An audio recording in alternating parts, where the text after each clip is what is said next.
Hi everyone, this is Asma Mushtaq from the Doubly Vibes, and in this tutorial we are going to discuss two very simple methods of the numerical analysis which are known as the iterative methods, and these methods are used for solving the single trigonometric equations or the transcendental equations or any kind of the quadratic equations or the polynomials. Fine. So basically the methods that I'm going to use or discuss are the bracketing methods. Why the name bracketing method is used? Because they actually enclose the root within the interval or the bracket that we will actually choose. Okay, so the root will be lying somewhere within that particular interval. The initial point of the interval is also known as the lower point of the interval, and the final point that we will choose is also known as the upper point of the interval, and the root of the equation will be lying somewhere in between this interval. All right, so bisection method has an other name which is also known as the interval halving method or binary chopping method or Bolzano's method. Fine. Similarly, the method of the false position has another name which is also known as the regular falsy method. So first of all, we will see how these two methods work graphically. Okay. So I have considered an example where the graph of the function f of x is given, and I'll apply the bisection method graphically as well as the regular falsy method, and we will get to know which of these methods work more efficiently for finding or approximating the root of that particular function.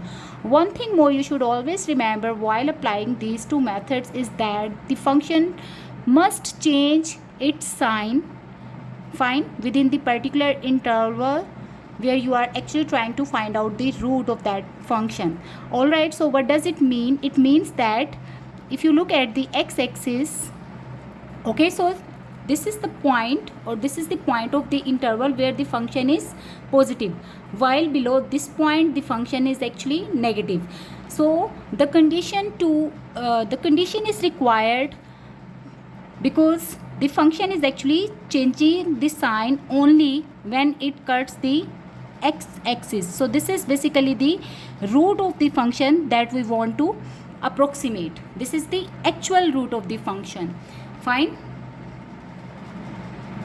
So let me mark it with x. So x is a point where the function f of x is equal to 0. The value of the function at this particular point is equal to 0. All right. Now, first of all, we will choose the interval for the bisection method, and I will call it a lower point, while let's assume that this is the upper point. So let me mark it with x of u.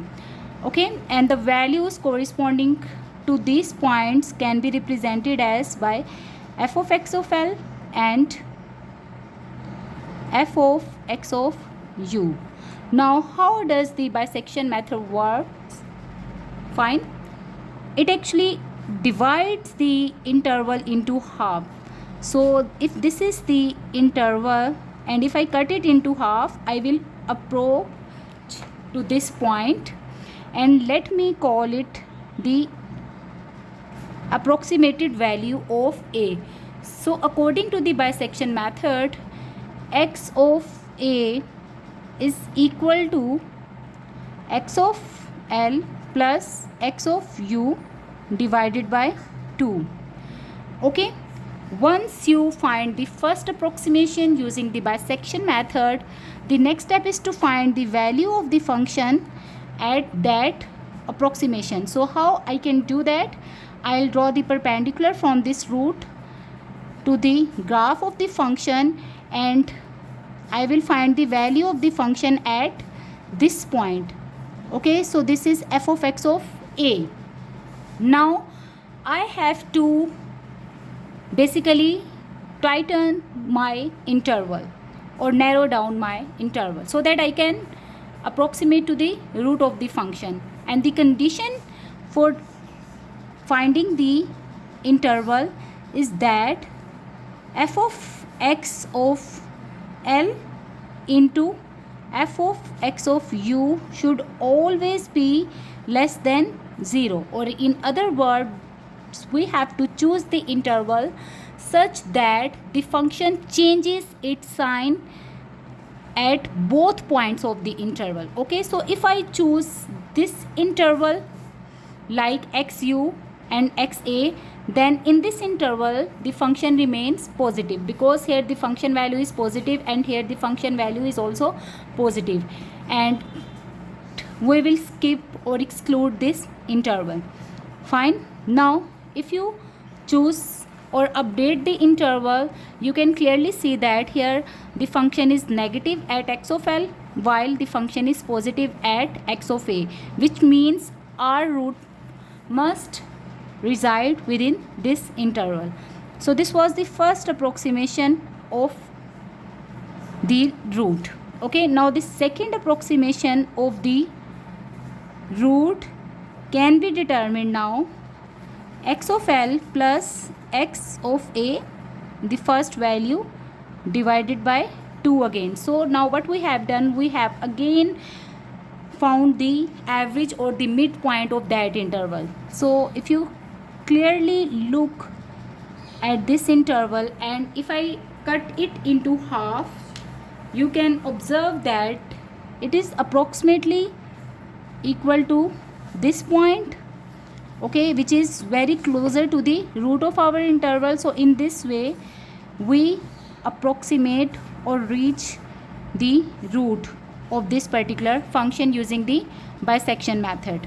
Fine. Now moving to the false position method. The name false position method has been given because we approximate the function with the straight line function or with the linear interpolation, and then we find the root that is actually lying on that straight line, and we claim then that later on that this root is actually the root of that particular function. So let's see how does it work.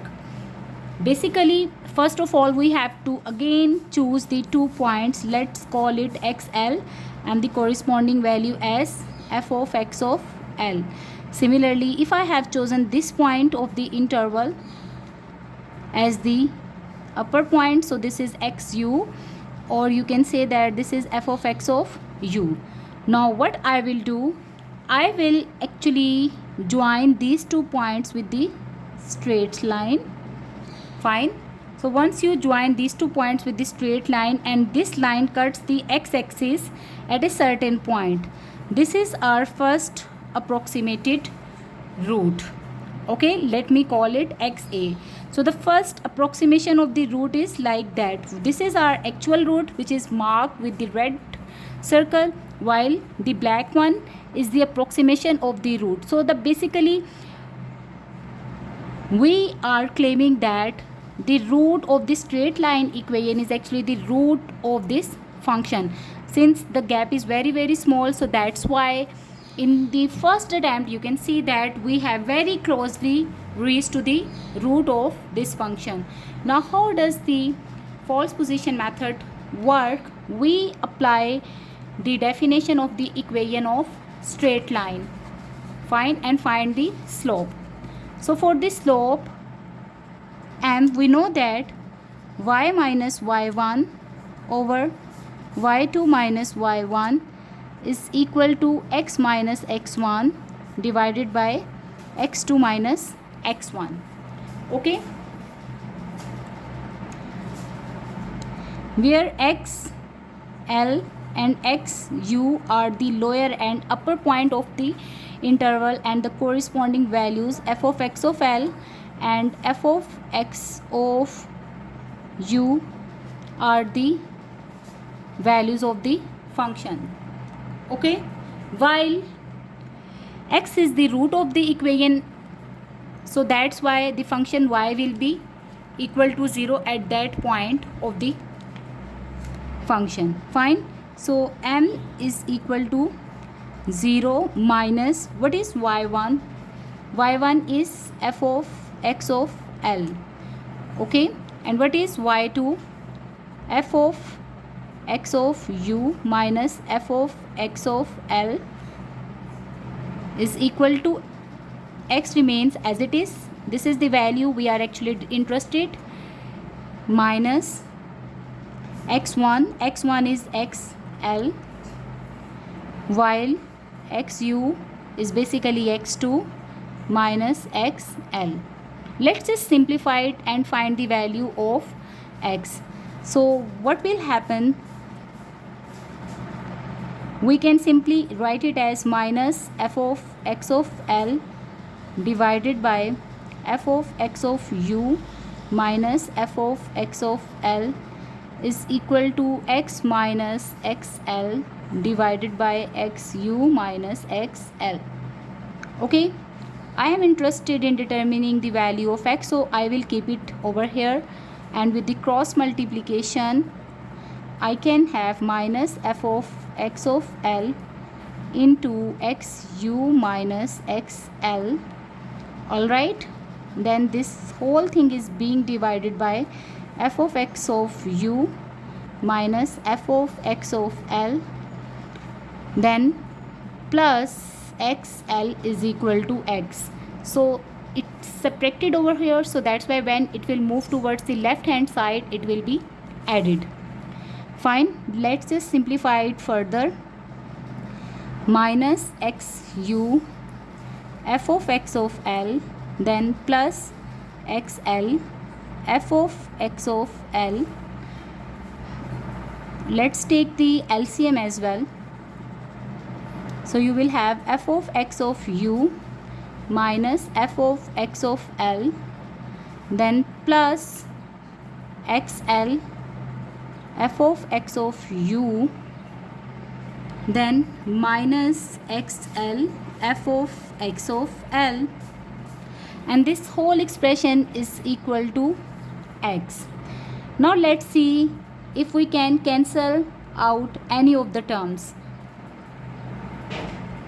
Clearly it can be seen that this is the positive and this is the negative term, so they both are cancelled out, and the final expression that we will have is equal to x is equal to, first I will write the positive term, so that's why x of l f of x of u minus x of u f of x of l whole divided by f of x of u minus f of x of l. Or if we call the interval endpoints as x1 and x2, then the corresponding values become f of x1 minus and f of x of 2. Fine, let's just substitute these values. So x1 f of x2 minus x2 f of x1 divided by f of x2 minus f of x1. Alright, generally it has been observed that the method of the false position works better as compared to the bisection method, but there are certain cases where the bisection method works better. Alright, let's have a look of that particular case. So assuming that this is a particular graph of a function, let me call it f of x, and we want to apply the method of false position in order to find this particular root. According to the method of the false position, assuming that if this is the lower point, or this is x1 and this is the upper point which is called the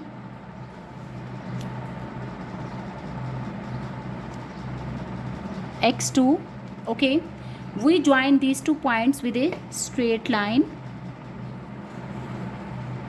C, and this is the first approximation of the root.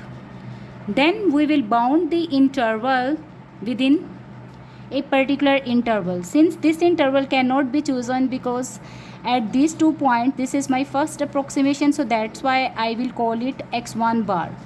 Okay, these 2 points cannot be chosen as the interval. Why? Because the function sign remains same.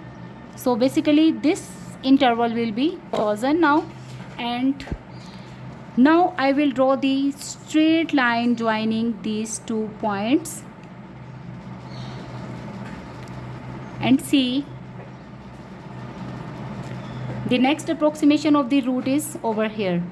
Again I will drop the perpendicular and find that this is the interval point. Why? Because the function is changing its signs only over here. Now let's again join these 2 points of the interval with this straight line, and here you can see this is the next approximation of the root. Fine. In other words, you can say that, or you can clearly observe that the method of the false position is actually taking multiple iterations while approximating the root. Fine. If we had tried to apply the bisection method in this case, then we can find or determine the root of this function quickly as compared to method of the false position. How? Assuming that this is the first point, this is the second point of the interval, okay, and as we know that the bisection method cuts the interval into half, so this is my first approximation. Let me call it XA. Fine. Now since the function doesn't change its sign at these 2 points, okay, so this interval will be discarded and the next updated interval will be over here. Fine. Again, when I will take the half of this interval, you can clearly see that we are very close to the root, and this is the second approximation. Let me call it XA bar. Now in the second approximation, you can see our interval will be now this, okay, and if I will take the half of this interval, you can see we have approached very close to this root. So within the third iteration, you can see that we have approximated to the root of the function. So most of the times bisection method can also outperform. Okay, if you have some question, you can drop the question in the comment section. Thank you for watching.